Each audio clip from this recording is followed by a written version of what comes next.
On behalf of the 45th President of the United States of America,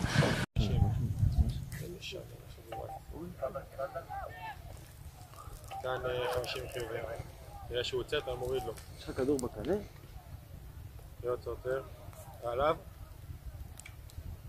אתה עליו? יוצא. סע, תן. רגע, אני לא יכול לראות בגלל הטלטלית. בגלל הטלטלית כפרה. מימוני, בוא לפה, בוא לפה, בוא לפה, בוא לפה. יש שם ילד קטן. לתת? לא. איך הוא מתכופף תמיד בדיוק כשנוקר?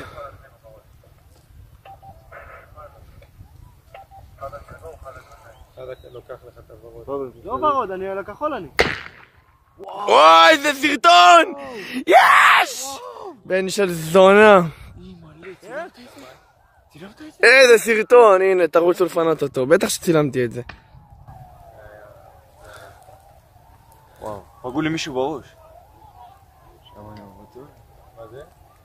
No country in this chamber would act with more restraint than Israel has. I would recommend freedom. I would recommend a world that is the exact opposite of what Trump and Netanyahu are driving us into, which is a series of garrison states of exclusive, explicit, racial, religious supremacy.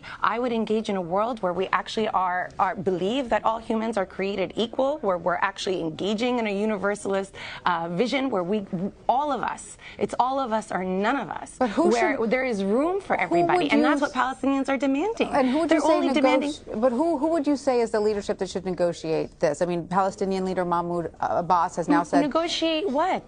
Negotiate what? The Palestinians have been negotiating for 25 years. And in every series of negotiations, what has been offered to them, if you study the text, what has been offered to them is a series of autonomous regions where they don't exercise sovereignty. They are being given the choice of how to decorate their prison cells. They are not being given the choice to be free.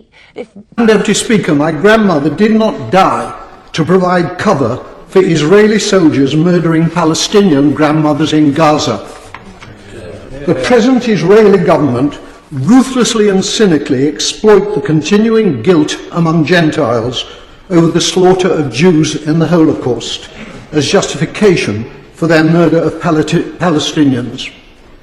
The implication is that Jewish lives are precious, but the lives of Palestinians do not count.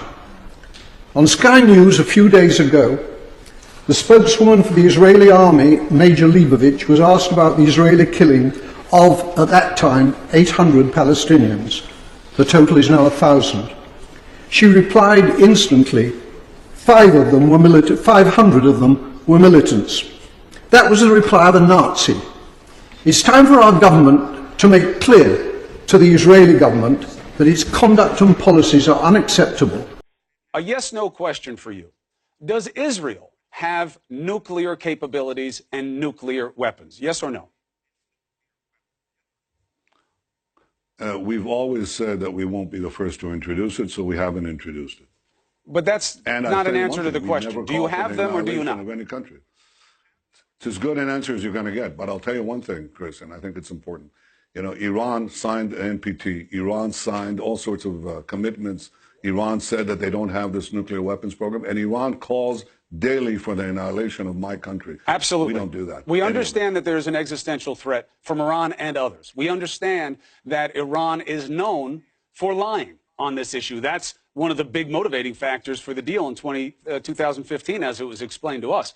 But what I'm saying is, if disclosure matters so much, what message does it send when you won't confirm something that is widely believed by the entire international community? How does that inspire